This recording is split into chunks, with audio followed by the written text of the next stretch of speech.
السلام علیکم سامعین، آج ہم مرزا فرحت اللہ بیگ کے حوالے سے گفتگو کریں گے۔ مرزا فرحت اللہ 1883 میں دہلی میں پیدا ہوئے۔ ابتدائی تعلیم گورنمنٹ ہائی اسکول دہلی میں حاصل کی۔ BA کی ڈگری حاصل کرنے کے بعد حیدرآباد دکن میں ملازمت اختیار کر لی اور وہاں مختلف عدالتی عہدوں پر فائز رہے۔ معاون ہوم سیکریٹری کے عہدے سے ریٹائر ہوئے۔ حیدرآباد کی ادبی محفلوں نے مرزا میں ادبی ذوق پیدا کیا۔ قدرت نے مرزا فرحت اللہ بیگ کو ذہانت کے ساتھ ساتھ ظرافت اور زندہ دلی کے اوصاف سے بھی خوب نوازا تھا۔ ان کی تحریروں کو جب ہم ان سے پہلے کے مزاح نگاروں کی تحریروں کے مقابل رکھ کے پڑھتے ہیں تو ہمیں اظہار اور خیال ہر لحاظ سے ایک نئی دنیا نظر آتی ہے۔ سب سے پہلی اور نمایاں خصوصیت جو ان کے مضامین میں دکھائی دیتی ہے یہ ہے کہ وہ بعض دیگر مزاح نگاروں کی طرح اپنی تحریر میں لطیفوں سے شگفتگی پیدا کرنے کی کوشش نہیں کرتے، بلکہ وہ مجموعی طور پر ایک ایسی فضا پیدا کر دیتے ہیں جس میں معنی خیز تبسم کی لہر دوڑتی نظر آتی ہے۔ دوسری بات یہ کہ مرزا فرحت کی ظرافت کھینچ تان کے ظرافت یا محض لفظوں کے جوڑ توڑ کی ظرافت نہیں ہے، وہ جملوں کی ساخت کو توڑ پھوڑ کر اور صرف و نحو کی ترتیب کو بدل کر یا خیال کو مسخ کر کے مزاح پیدا کرنے کی کوشش نہیں کرتے۔ ظرافت پیدا کرنے کے لیے وہ نہ تو انوکھی تشبیہیں ایجاد کرتے ہیں، نہ لطائف سے مدد لیتے ہیں، بلکہ ہر بات میں خوش طبعی اور زندہ دلی کا پہلو نکال لیتے ہیں اور نہایت فطری انداز میں مزاح پیدا کرنے کی کوشش کرتے ہیں۔ وہ ایک بے تکلف راہگیر کی طرح کرداروں اور شخصیتوں کے بازار سے گزرتے ہیں، جو کچھ دیکھتے ہیں اور محسوس کرتے ہیں اسے مسکرا کر بیان کرتے چلے جاتے ہیں۔ یہی ان کی ظرافت ہے اور یہی ان کا فن۔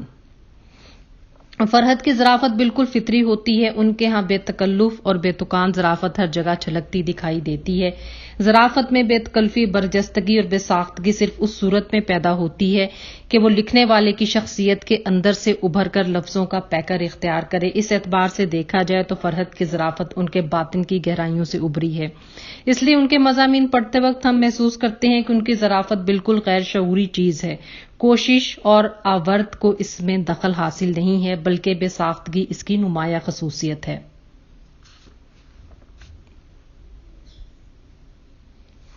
فرحت کی خوش طبعی کی صحیح نشاندہی ان کے مضامین کرتے ہیں جنہیں فرحت نے سلجھے ہوئے انداز میں بڑی ذمہ داری کے ساتھ پیش کیا ہے۔ اس نوع کے مضامین میں فرحت اللہ بیگ کے وہ سوانح مضامین بطور خاص اہم ہیں جو انہوں نے بعض افراد کے مرنے کے بعد لکھے ہیں۔ یہ افراد وہ ہیں جن سے فرحت کو ان کی زندگی میں خاصا رابطہ اور تعلق رہا اور مرنے کے بعد یہ لوگ اپنی شخصیت کے نقوش مصنف کے صفحہ ذہن پر چھوڑ گئے۔ فرحت نے انہی نقوش سے اپنے یہ مضامین سجائے اور اپنے منفرد اسلوب مزاح سے انہیں اردو ادب میں ایک نمایاں اور قابل قدر مقام عطا کیا۔ ان مضامین کا مطالعہ کرتے ہوئے قاری کو یہ محسوس ہوتا ہے کہ جیسے فرحت ان شخصیات کے رابطے کی بنیاد محبت کے علاوہ خوش طبعی اور مزاح کی اس تصویر پر بھی ہے جو ان شخصیات میں کسی نہ کسی رنگ میں موجود تھا۔ نذیر احمد کی کہانی کچھ میری اور کچھ ان کی زبانی ایک وصیت کی تعمیل لالا سری رام کا مطالعہ کرتے ہوئے ان امور کی بخوبی وضاحت ہوتی ہے۔ خصوصاً نذیر احمد کی کہانی میں اس کی بنیاد خالصتاً ظریفانہ طرز پر استوار ہے جو استاد نذیر احمد اور شاگرد فرحت اللہ کو ایک دوسرے کے قریب کرتی ہے، اس حد تک کہ دونوں ایک دوسرے کی شخصیت میں گہری دلچسپی لینے لگتے ہیں۔ ارباب نظر جانتے ہیں کہ نذیر احمد کوئی خشک مولوی نہ تھے بلکہ ظرافت اور شوخی ان کی طبیعت میں کوٹ کوٹ کے بھری ہوئی تھی، اس لیے فرحت اس مضمون کی تمہید میں ہی اپنے مزاحیہ اسلوب نگارش کی وضاحت کرتے ہیں۔ اب رہا طرز بیان تو میں متانت کو بالائے طاق رکھ دیتا ہوں، کیونکہ مولوی صاحب جیسے خوش مذاق آدمی کے حالات لکھنے میں متانت کو دخل دینا ان کا منہ چڑھانا ہی نہیں، ان کی توہین کرنا ہے۔ جب اپنی زندگی میں انہوں نے میری شوخ چشمی کو ہنس ہنس کر داد دی تو کوئی وجہ نہیں ہے کہ اب وہ اپنی وزاداری کو بدل دیں اور میری صاف گوئی کو گستاخی قرار دے کر دعوے دار ہوں۔ اس مضمون میں آگے چل کر مولوی نذیر احمد کی شکل و صورت، رہن سہن اور مشاغل کا نقشہ کھینچنے سے پہلے وہ خود عذر پیش کرتے ہیں اور خود معافی مانگ لیتے ہیں۔ مرزا فرحت اللہ بیگ کی مزاح نگاری کے مختلف پہلوؤں کا جائزہ لینے کے لیے ان کے چیدہ مضامین میں سے کچھ ٹکڑے پیش کیے جاتے ہیں۔ ڈپٹی نذیر احمد کی کہانی کچھ میری اور کچھ ان کی زبانی میں وہ لکھتے ہیں، تقریباً 2 برس تک ہم ان سے پڑھتے رہے، نہ ہم نے کبھی گرمی یا سردی کی شکایت کی اور نہ کبھی وقت بدلنے کا لفظ زبان پر لائے، نہ 2 سال میں ایک دن ناغہ کیا، یہاں تک کہ مولوی صاحب بھی ہمیشہ کہتے تھے تم صرف BA پاس کرنے کی فکر میں ہو، دانی کو شوق ہے یہ عربی میں ترقی کرے گا مگر تم کورے کے کورے ہی رہو گے اور انشاءاللہ 5 برس میں میری ساری محنت اکارت کر دو گے۔ خدا کے فضل سے ان کی یہ پیشن گوئی پوری ہوئی۔ مولوی صاحب نے کئی مرتبہ اس عاجز پر حملے کیے لیکن یہ ذرا ٹیڑھا مقابلہ تھا، ایک چھوڑ کئی کتابیں مولوی صاحب سے اینٹھی، کبھی 1 پیسہ نہ دیا، یہ نہیں کہ خدا نہ خواستہ وعدہ کرتا اور رقم نہ دیتا، میں اس وقت تک کتاب لیتا ہی نہ تھا جب تک مولوی صاحب خود نہ فرما دیتے کہ اچھا بھئی تو یوں ہی لے جا مگر میرا پیچھا چھوڑ۔ میری ترکیب یہ تھی کہ پہلے کتاب پر قبضہ کرتا، مولوی صاحب قیمت مانگتے تو بحث کرنے لگتا، وہ جواب دیتے ہیں اس کا جواب دیتا، غرض بہت کچھ جھک جھک کے بعد تھک کر کہتے جاؤ قیمت معاف کی، آئندہ میری کسی کتاب کو ہاتھ لگایا تو اچھا نہ ہوگا،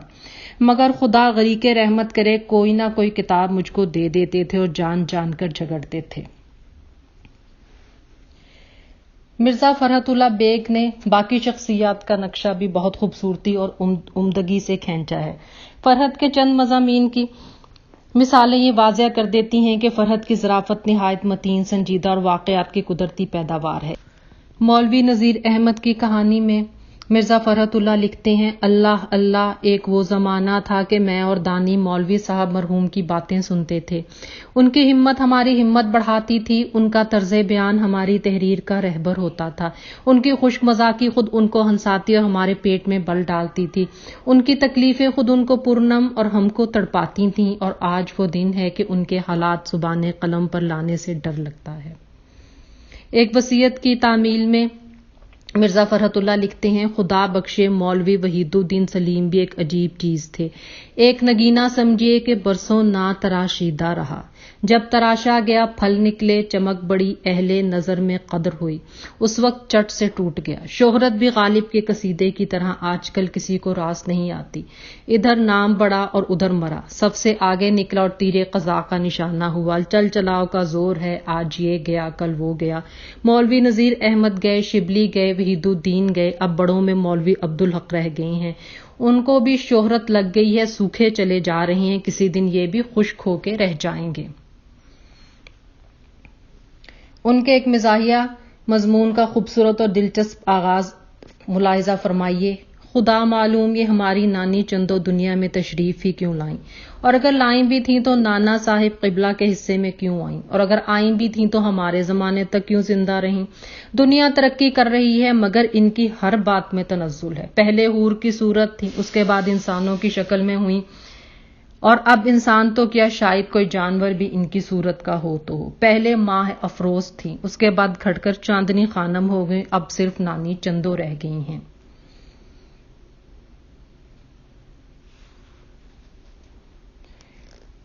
ایک وصیت کی تعمیل میں لکھتے ہیں، میں نے کہا مولوی صاحب یہ دنیا ہے آخرت نہیں ہے کہ جیسا بوؤ گے ویسا پھل پاؤ گے، یہاں اہل کمال ہمیشہ شفتہ حال رہے ہیں، آپ کیوں خواہ دل جلاتے ہیں، جو اللہ نے دیا بہت ہے، مزے کیجئے بیت گئی ہے تھوڑی رہی ہے ہنسی خوشی، یہ رہی بھی گزار دیجئے۔ خواجہ بدر الدین نامی مضمون میں لکھتے ہیں، ان بوڑھیوں سے کوئی بات معلوم کرنا جوئے شیر لانے سے کم نہیں ہے، دلی والیوں تو ہر بات کو غدر سے لے جا کے ملا دیتی ہیں اور ایک قصے کو دوسرے قصے میں ایسے پھنسا دیتی ہیں کہ مطلب کی بات گھاس کے ڈھیر میں سوئی ہو کے رہ جاتی ہے۔ غرض یہ کہ مرزا فرحت اللہ بیگ نے اپنے مضامین کے ذریعے مزاح نگاری کا ایک نیا اسلوب ترتیب دیا، انہوں نے ایک ایسا رنگ بنایا جس کی کوئی پیروی نہ کر سکا، وہ ایک باکمال مزاح نگار تھے، ان کی مزاح نگاری کی خصوصیت یہ ہے کہ اس میں سنجیدگی اور ظرافت کا فنکارانہ امتزاج دیکھنے کو ملتا ہے۔ مضامین فرحت اس قسم کے مرقع جات سے بھرے پڑے ہیں، فرحت اللہ بیگ کا کوئی سا بھی مضمون اٹھا کے پڑھنا شروع کیجیے، آپ کو اس میں سنجیدگی کا تاثر لیے ظرافت جگہ جگہ ملے گی، اور مضمون کے مطالعے کے دوران آپ کے ہونٹوں پر ایک مسکراہٹ کھیلتی رہے گی۔ فرحت اللہ بیگ کا کمال فن ہے کہ قاری ایک مسرت کی لہر ساتھ ساتھ لے کے چلتا ہے۔ مرزا فرحت اللہ بیگ کا انتقال 27 اپریل 1947 میں حیدرآباد، بھارت میں ہوا۔ تدفین قبرستان تھگی جیل مسجد، حیدرآباد، دکن میں کی گئی۔